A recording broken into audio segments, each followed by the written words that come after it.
Hey, what's up? Like, totally time for 90210. Oh, boo. Oh, sorry to scare you, everybody, but it's the 90210 show. My name is Mark. With me, as always, is my fiancée, Carol. How you doing today, Carol? Hey, what's up? Not much. It's been a good week here. It's October 30th, 1998. That's why I had to give you a little scare up top. Sorry, everyone. All Hallows Eve. That's right. Oh, what do you think they used to do on All Hallows Eve? I don't know. I mean, on Halloween, they used to, like, dance around naked and shit. I don't know what they did on Hallows Eve. I'm pretty sure All Hallows Eve is Halloween.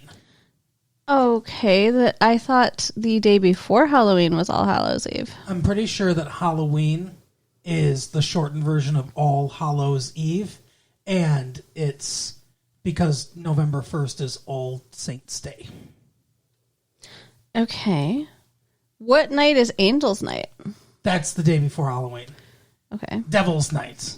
Devil's Night is Halloween. Angel's Night is the day before. And No. What in the fuck? No. Oh my God, you're so confused. Let me give you some local history here, Carol. Welcome to the 90210 show, everybody, where we talk about local Detroit history. So, the Devil's Night is what they call the day before Halloween.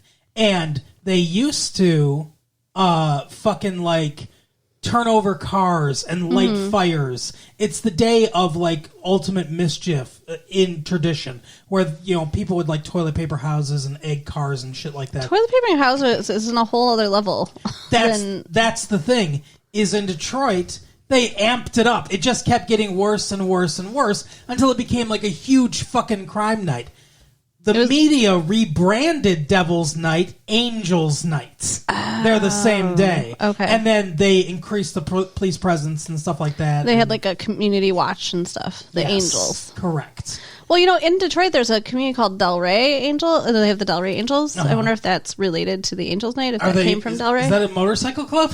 I don't know. There's a lot of, tags all over Okay.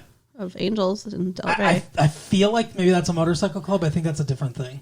Like the Hells Angels. They're not like the Hells Angels. No, they're good. They do good things. They took back like Hells the Angels city does and stuff. good things sometimes. They did security for Rolling Stones that one time. Okay. And then they may have been complicit in some murders. I don't know.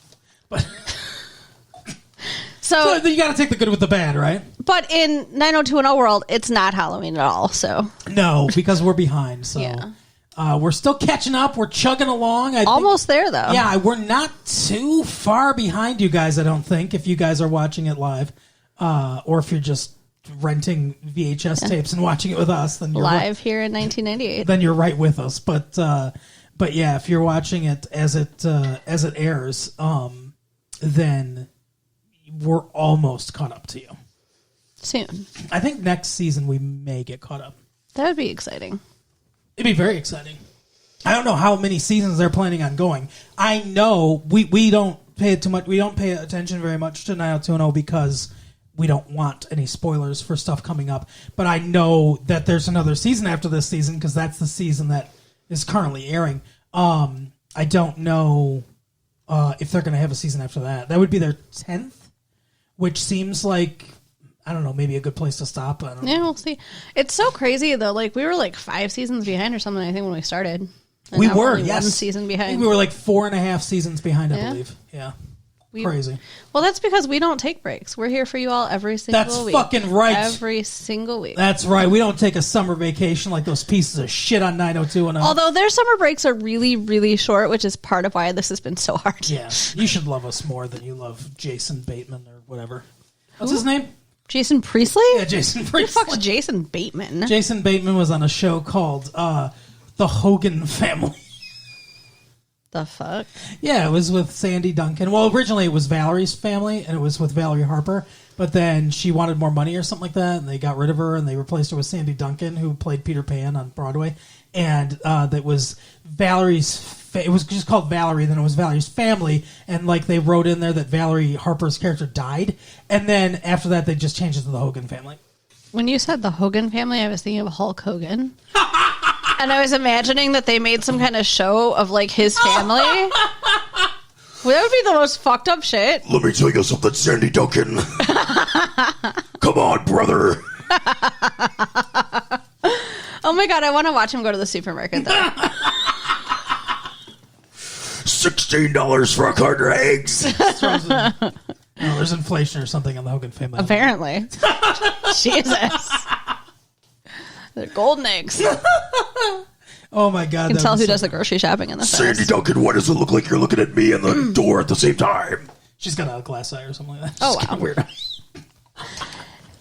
Anyway, I think we should maybe talk about 90210 on our 90210 show. So, on this episode of 90210, Hulk Hogan God damn it. was like, Brandon, you gotta get over Kelly, brother. Oh my God, does he call everybody brother? he does. It's so weird. I don't remember. Take your vitamins. The Hulkamaniacs. I just realized I sound a little more like Randy Savage, but I don't know. Art thou bored? Step into his Slim Jim. Oh, yeah. anyway, so every wrestling impression's the same, though, really. Like yeah. Shawn Michaels is the same thing. It's like the Heartbreak Kid. Anyway, so that's been Wrestling Cavalcade. That's the segment that comes right after local news. And before the 90210 segment of your 90210 show. Okay. So in Beverly Hills, Yes. Donna has a job as a fashion designer She does. right out of college, which is pretty impressive. Yeah. Because she let what's her name? Hilary Swank's kid, Yeah. Carly's kid, draw all over her drawings. Yes. Child's Play, they named it. So we get to Greatest name for a fucking... Seriously, if you thought that there was a fashion design brand called Child's Play, wouldn't you just assume that it's a bunch of like blue overalls and like yellow shirts? That's what Chucky wears, right? Or is it red shirt? I don't know. I'm picturing Freddy Krueger's shirt now. I don't know. Oh, wow. But yeah. Yes, that's immediately what came to mind is Chucky. What if it's just sexy outfits? Ew. It's called Ew. Child's Play. Exactly. Ew. Exactly. No. That's what I'm saying. This is a bad name. What I think is really weird, though, okay, is her designs were not children's clothing until this boy colored all over them. I know. How did they become children's clothes? Just because they decided to make it, like Child's Play or whatever, and like now it's for kids. Like adults would wear this stuff. I suppose. I don't know what the clothes are. Well, we saw the little girl in the clothes. I didn't really pay attention to what She was wearing a shirt that was like... Yeah, adults would wear shirts. You're right. Shut up. It looked like it had been scribbled on. I mean, it really, okay. the design of the color, like, all over the shirt looked like crayon scribbles. Gotcha. I can totally see adults wearing that, too. And I thought that was the whole point. The Yeah. whole point was him like, the fucking fashion industry takes itself too seriously. Let's have some fun. Yeah, let's do some fucking fun shit and everything. And then I guess like the board was like, oh no, we need to be more serious with adult clothes. He's like, oh well, these are kids' clothes though. Yeah. And they're like, oh, you're not fired anymore. More off-screen shit that happens in 90210. Right. Speaking of being fired, though, Yeah. Donna gets fired out of a cannon. she's on, for some reason, she is on set during a photo shoot for her stuff. I don't think that's normal. Yeah, I don't either. I thought that was weird too. Do they just have the designers there?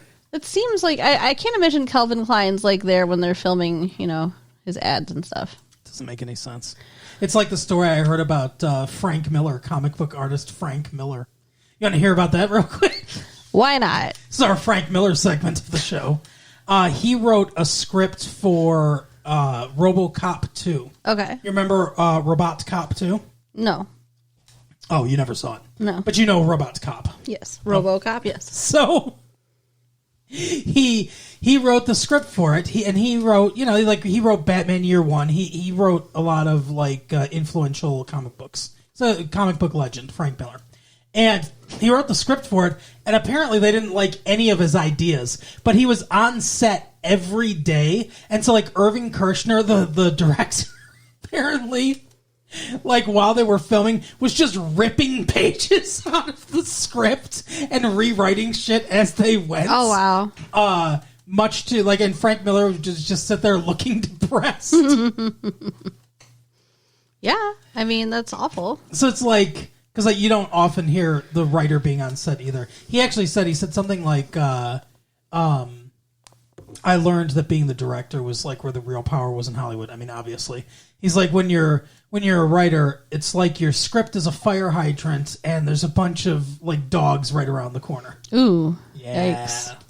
So, anyway, I don't understand the fashion designer being on set for the shoot because it's like, are they going to need a quick redesign or something like that? Hey, sew this real quick. Right. I mean, like, it doesn't make sense.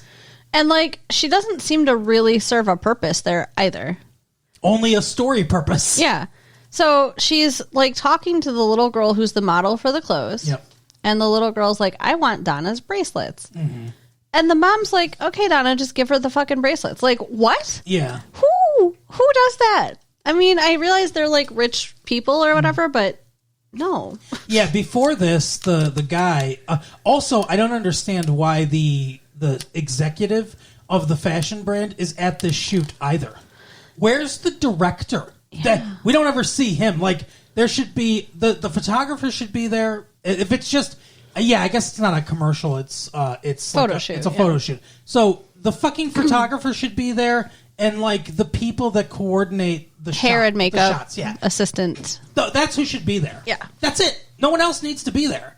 I mean, I guess maybe the executive could sit in a corner or whatever and just overlook things, but I don't know. It all seems really weird. Like they're in charge of it, and I don't see a photographer anywhere. But anyway, so. He mentions before, and he's like, "Oh yeah, she's a big problem. This actress, this model, but she's like the best out there or whatever. But you know, she's a fucking headache. Everyone knows it. But she's like a fairly nondescript looking little girl. Yeah. So I don't really understand how she's so irreplaceable and amazing to stand there and get her picture taken. Now Seriously. listen, I went to modeling school. I'm not a model. I was never a professional model. Former model. But I've been taught how to be a model. My fiance, former model. And I gotta say, it's not that fucking hard. Right. I mean, you do need to be able to like act with your face. Says the really pretty woman that has that has the most expressive face I've ever seen. That's not really hard. Thanks, all you have Judy. to do is be very attractive and have an expressive face, and then it's easy. Everyone. I'm just saying, like, it's not I think pretty much any cute little kid with half of a brain could do it. I think you're wrong. I think you are underselling your natural talents. I really do. I think it's difficult for people to express with their face. I think most people find it hard. Well, not every successful model can do it either. Like they showed us. Agreed. They would show us like print ads and be like, "What's wrong with this picture?" And like 9 times out of 10, it's like there's nothing in their eyes. Their eyes are dead. Exactly. Yeah. Yeah. So I guess maybe the girl's good at making her eyes not dead. Anyway. She's a necromancer of eyes. Right. Arise, eyes. So the director's Your just like, eyes look dead, brother. God. Hulk Hogan. What is happening? Hulk Hogan shows up to. He's the photographer. That's why they didn't show him. Oh, we're off the rails. Okay. Anyway, so Donna refuses to give her bracelets on principle because, like, you don't just... And she even says to the mom, like, maybe don't give her everything she wants all the time. Which, you know... Maybe go fuck yourself. She shouldn't really be telling the mom how to parent, but come on. But the mom is being a stereotypical terrible parent. Yeah. And that's the thing. The girl's not bratty or demanding, really. She wants to fucking, like, the whole reason she wants Donna's bracelets is she's like, I thought we were going to go to the circus. Mm-hmm. I am sick of doing this. You said we could go to the circus. And she's like, just a couple more hours. I mean, just put in a full day's work. And Right. As a 5-year-old or however old she's supposed to be, she's probably like, what, 9? 10. Yeah. So she gets sulky and she's like, well, I want Donna's bracelets then if I'm going to have to sit here for, this amount of time. Because she has no concept of fucking money. Like, she doesn't understand she's getting paid. Right. She wants something tangible for her time. Like, she doesn't... Wow. That's very logical. Like, I didn't even... She doesn't have an unreasonable attitude. She's being pushed too hard by a fucking mom that later is like, hey, this is a big opportunity for us. Mm-hmm. I was a model when I was younger, and Carol said, oh, it's easy. But it's not. It's not easy because I have no expressive face. My God.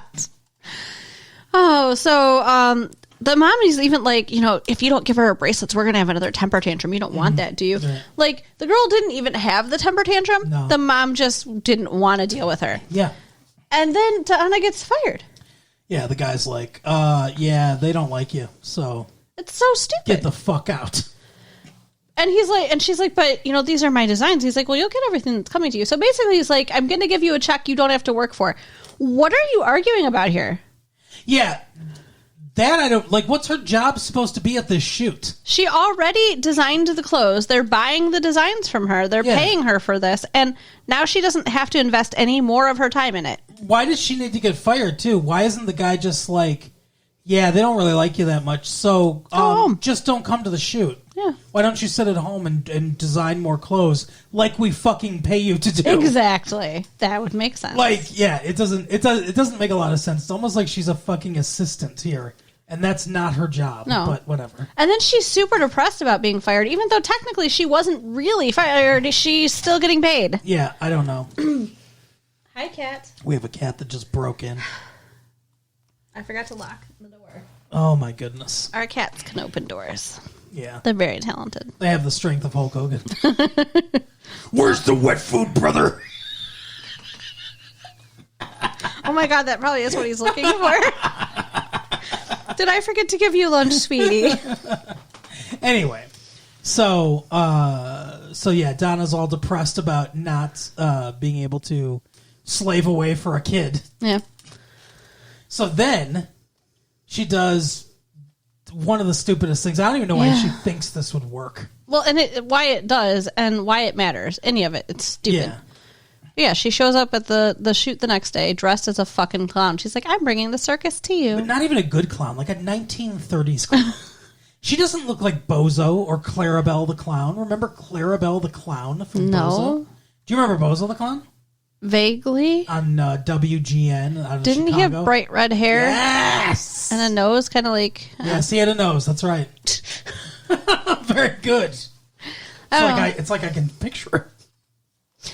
I think that's kind of how I picture every clown, but yeah. He looked like a generic clown. He had the like the blue, red, white, yellow fucking... That's a lot of colors, man. Yeah, the silk outfit that they like. Every clown I've ever seen is just draped in silks. Right. I don't understand. Were they royalty back in the day? There's a whole school to become a clown. Clown school. Oh, I was going to say Michigan State. Oh, got him! Oh, goodness gracious! Oh no, we love a state, don't we? Sure. Anyway, go blue. No, I'm just joking. I don't really care. U of M. Well, yeah, that's go blue. Yeah, U of M is go blue. Okay, state's green. I know. Oh, you were making a joke. That's why I said go blue, like Right, go right. U of M. Yeah. Anyway, I mean, yeah, we don't need to get into it, but it doesn't matter that much to me. If you're a Michigan State fan, that's fine. Anyway, so yeah, she looks like a 30s clown. She looks like a Depression era clown. But the kid loves it. Yeah, She's like, I'm only going to work if Donna stays. exactly. So she got her job back for no more money than she was already getting. Yeah, she should have said something to the guy like, "Hey, you want her to work? Let's negotiate some more." But yeah, so she gets her job back, and he's all apologetic, and then the mom is like, "Yeah, you know what? I'm sorry, I was mad at you, but you're right. I am a terrible parent, and I should be more of a parent to my child, and I'm going to change everything about how I am." And it's just like. Wow, so believable. Right. Someone just, that's all it took was for someone to be like, this woman was this way her entire life, and all it took was for Donna to be like, but maybe there's another way. She's like, oh, never thought of that.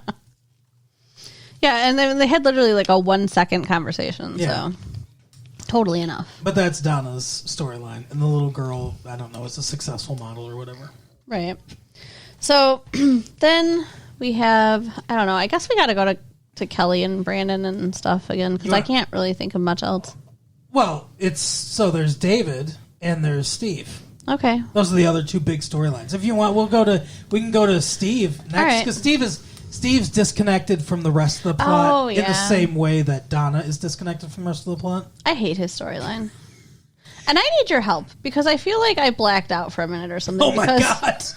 Like, all of a sudden, Steve is just, like, with this woman who's getting married, but I don't know why. I know why. Was it something to do with the newspaper? It is, yes. Okay, what happened? Wait, let me give you some more clues.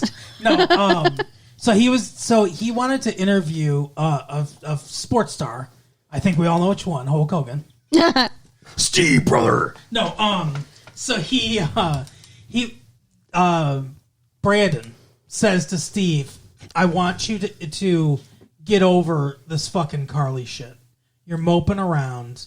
The woman that works for them at the newspaper, the graphic artist / secretary or whatever she is like, 3 amazing looking women came in. She's like, I'm not even a lesbian. I want to have sex with them. But they came in and looking for a job, and Steve. No, looking to fill out to fill out the not looking for a job, to look for somebody, like one of the classifieds ads. Okay.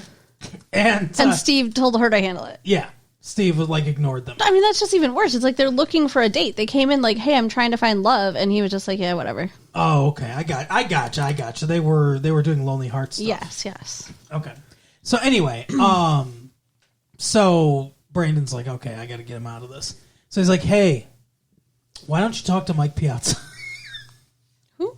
The catcher for the Los Angeles Dodgers. He's like, I want you to interview Mike Piazza. He's like, I don't fucking write. I own this paper or whatever. I own your soul, Brandon. And he goes, and then he turns into the devil. No, he says, I know, Steve, but like, I want you to write this. I'm the editor. Fucking write for me. And he's like, whatever. And he says, you know that girl that works in the PR department of the Los Angeles Dodgers? She can probably get you an interview with Mike Piazza. And he's like, oh, yeah, she's getting married this weekend to one of my keg brothers or whatever. And he's like, okay, I'll talk to her. That's where he goes. So he goes to her dress fitting. And he's like, yeah, you look good in that dress or whatever. And he starts talking about Carly. And he starts talking about like how he's depressed and everything. And then he's like, but I guess, who knows? Like, I'm still young. I shouldn't even be thinking about getting married now anyway. And, like, he's trying to make himself feel better. And he's, like, saying all this stuff like, yeah, I mean, like, we were committed, but it probably would have been a mistake anyway. She had a kid who wants that kind of commitment at my age. And he starts saying all this stuff to a woman in a wedding dress. Right. And she's like, oh, my God, you're right. Why would I want this commitment? Fuck this guy. And she runs off. Yeah, it was pretty stupid. Pretty self-absorbed and stupid. But so she decides to call off the wedding. Or she's thinking about calling off the wedding.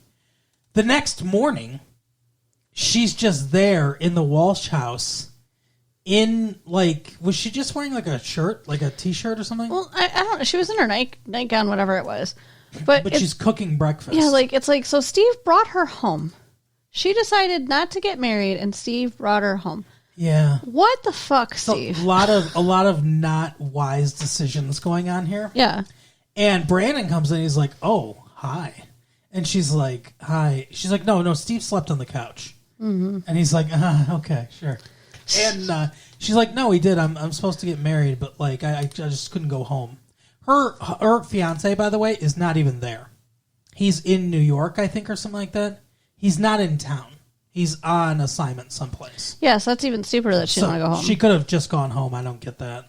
But she's been dodging his phone calls and everything because he's like, he wants to talk to his fiance. God forbid. And so she starts talking about like how Steve is kind of like planting doubts in her head and everything. And Brandon's no help because Brandon's like, I mean, he's kind of a help, I guess, where he's like, oh, I know how you feel. Like, like I had something that was perfect and we were like very committed, but like I fucked it up and everything. And so then they kind of start bonding. And those two end up like, I kind of thought they might get together. That's what I thought was going to happen too. Like, that would have made more sense. But instead, the fiance tracks her down. Yeah, and he's like, so he comes to the thing, he's like, Sanders, I know she's fucking in there. How does he know? Exactly. Did she call him? How does he even know there's a problem? Like, I thought she was dodging him. You said that. And yet, he knows there's a problem and where she is. Mm-hmm. She had to have called him. And you know what I think happened? What? I think Hulk Hogan told. Oh, God. You gotta get back, brother. So Steve runs out with this woman, runs out the back of the house. No, Brandon does. Brandon runs Not out with her. Steve. You're right. And Brandon stays and deals with the fiance. Steve talks to the fiance. Brandon rips himself into two and does both things at once. Steve talks to the guy. Brandon handles the girl. And Steve's very honest with him, which I was surprised at. Like, he's like, it's my fault. This is the stupid stuff I said. Yeah. Like, I'm surprised he didn't get punched in the face. And he's like, you motherfucker. He goes, he's like, you know what? That's fine. Whatever. It doesn't matter. I'll wait. If she wants to wait, I'll do this. If she wants to go here, I'll go there. Like, and he's basically like, it doesn't fucking matter because I'm making her my wife at some point in our lives, no matter what. Right. And he's like a dog with a bone. And Steve all of a sudden is like, huh. He's like, you'd really do anything for her, huh? And he's like, absolutely.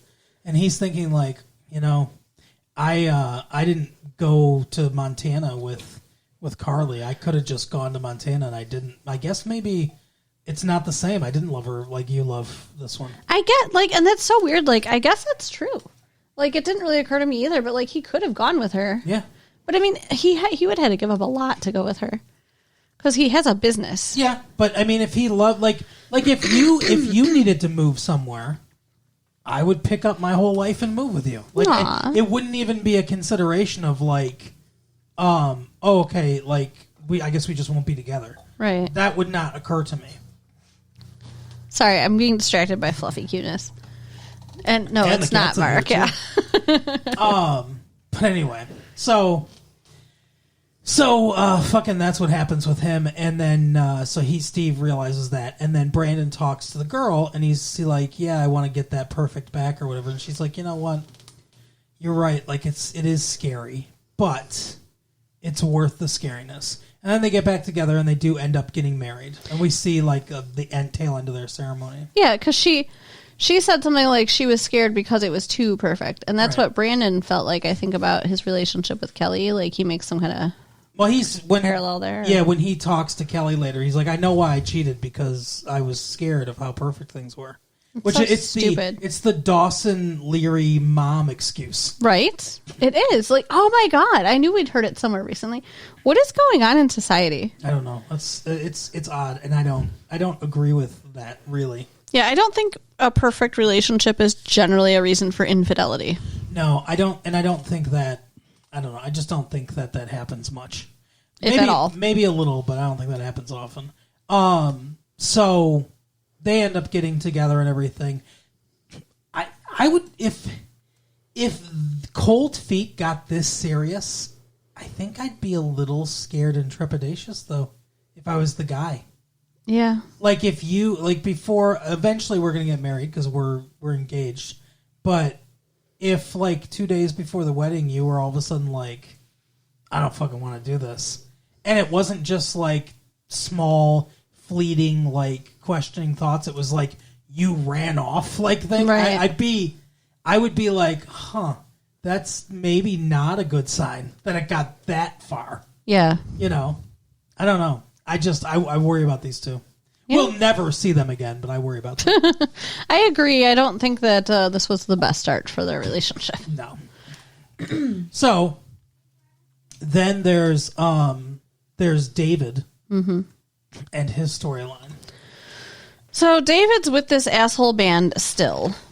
And like last episode, they kept offering him drugs. And I was afraid he's going to relapse or whatever.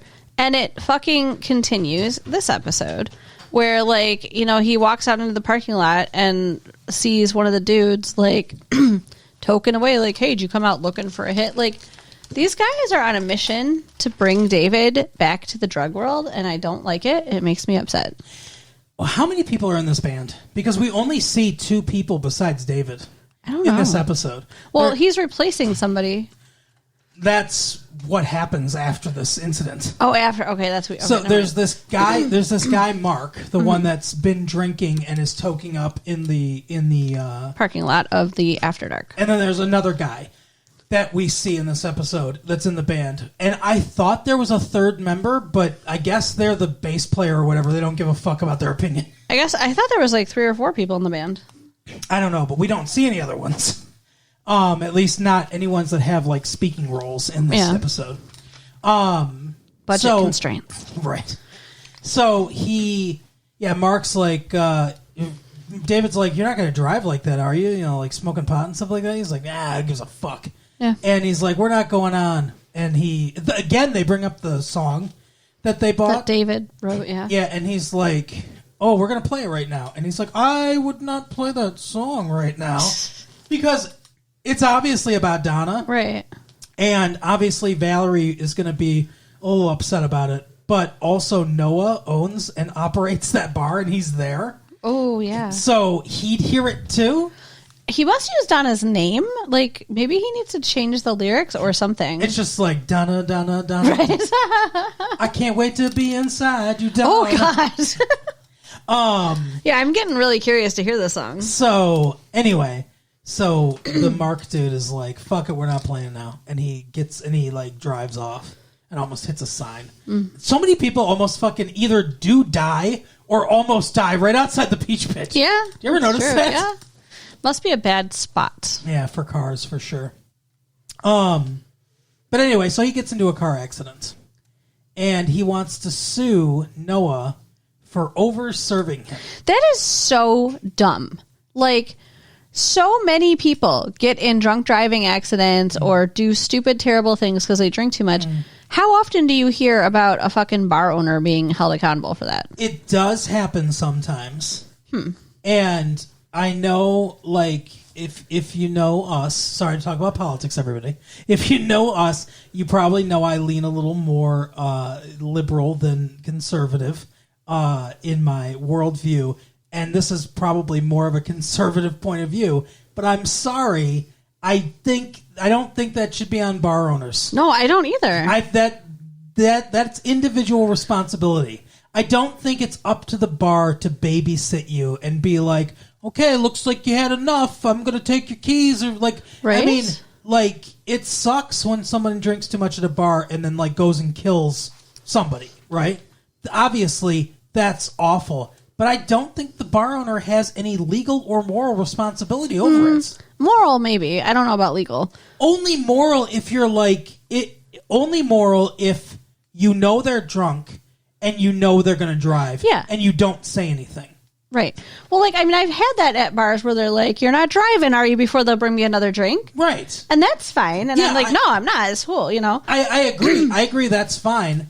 But like in a very busy club like that, how is a bartender expected to keep track of everybody that's drinking? Absolutely not. I think it's ridiculous. Did you ever get cut off by a bartender? Yes. Me too.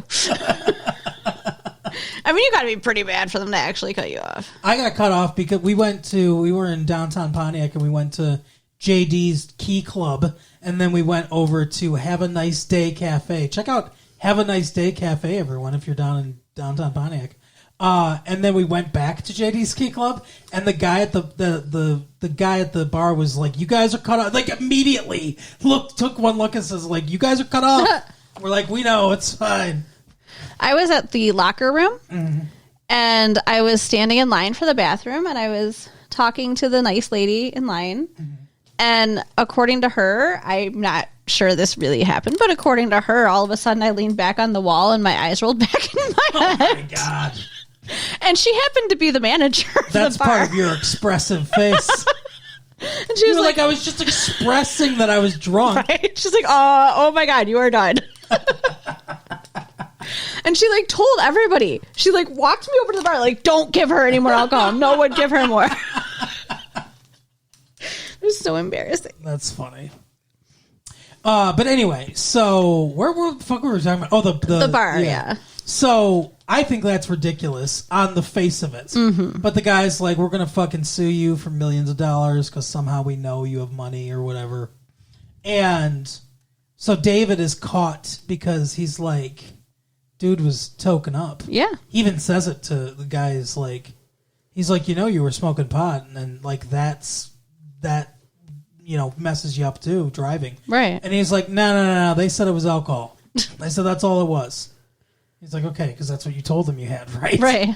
Because there's no test for, like, you can do like a breathalyzer for alcohol. There's no like field sobriety test for marijuana.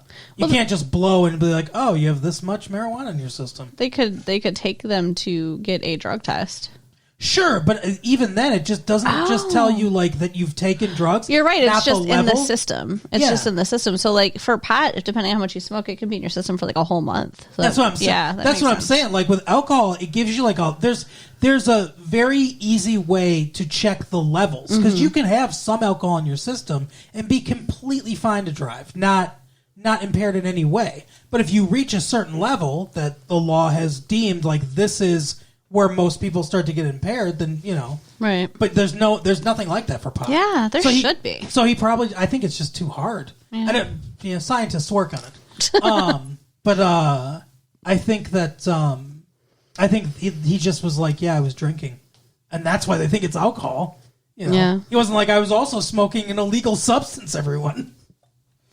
But yeah, so he wants to sue him, and David's like, I don't know what I should do. And every time he tries to talk to Noah, suddenly, conveniently, Noah's been trying to be nice to David this whole time, trying to give him the club back, trying to have him fucking work there, all this shit and everything. Let me give you your equipment back, all that stuff. For some reason in this episode, every time he talks to him, he's like, shut the fuck up, David, get out of here. He's not being nice at all. Well, he's very stressed out. Yeah. And so David's like, every time David wants to help him, he's like, yeah, I just wanted to see you fucking twist in the wind. Fuck you. Right. So... and then Noah's going to settle. Like, that's what his lawyer told him to do. He was just going to settle. So this guy was going to win. Yeah, he was going to get some settlement money. Not nice. Not cool. No. But instead, David speaks up. David speaks up. David has a conversation with Donna. And Donna's like, because she's talking about getting fired. And she's like, I would do the same thing because, she says, if it takes you doing something that's not right to get what you want, then it's not worth having. Interesting take. And David's like, interesting take. And so finally he does tell Noah, he's like, yeah, don't fucking settle. Because he was smoking pot. And the dude's like, the dude threatens him too. He's like, if you say what you know, I'll make sure that fucking song never hears the light of day. Yeah. And you'll never play with our band. Yep. And you'll be fucking done. But since David does speak up and is honest, the other person in the band who speaks is like, you know what? Fuck you, asshole. Yeah. And David's going to replace you now. You were a jerk the whole time. So David has a job with the band now. Yeah, it's good. And still for the newspaper, I assume? I don't know. Yeah, he's still writing stuff, I suppose. He's going to be a busy dude. That's how it started out. Right. But anyway, so that's David's storyline. So everything works out there. Now, the main event. The Donna and, the Kelly and Brandon storyline. I don't know. I don't even feel like it's that much of a main event. Like, yeah. It's not really that much. No, there's not a lot going on. I mean, she's still dating the med student. Yep. That's... One thing that really disappointed me about this episode is that Brandon's just back to his old self. He was a fucking cheater and horrible person, and then he was like crazed and like, I'm going to be mad at everybody. Now he's acting like himself again. Why does that make you mad? Because I don't like it. I like him when he's on the fringes of society, not when he's just cool, calm, and collected. He's Mr. Cool again. He's a regular Miles Davis, or as they call him in Europe, Kilometers Davis. He worked through it. Like, I mean, everybody has a normal, and sometimes they get abnormal when weird shit happens. I agree, and he's done being abnormal. I wish he was still being abnormal. That's all. Okay. But yeah, so Kelly's dating the med student, and Brandon continually. It's the same scene like 5 times in the show where Brandon's like, "I want to talk to you," and she's like, "We have nothing to talk about," and then that happens 5 times. Well, like the med students are picking her up for their date, and he brought her flowers. So even though he didn't give her flowers last episode, now he's giving her flowers for real. Brandon calls and leaves a message on the machine, and she's like, "Oh, that's my ex," and he's like, "Hey, we all have a past. Don't worry about it. Right. Like whatever." He's Mr. Nice Guy. Yeah. Boring. I feel like they kiss at some point. I kind of remember that happening. Yeah, they do. And I don't remember much else. See, he should have grabbed her by the throat and been like, "What do you fuck you mean that's your ex?" That would have made it more interesting. And then passionately kiss her. Forget about him. Anyway, so most ladies, when you grab them by the throat, don't like that. That wouldn't be it's a good thing that you're not most ladies.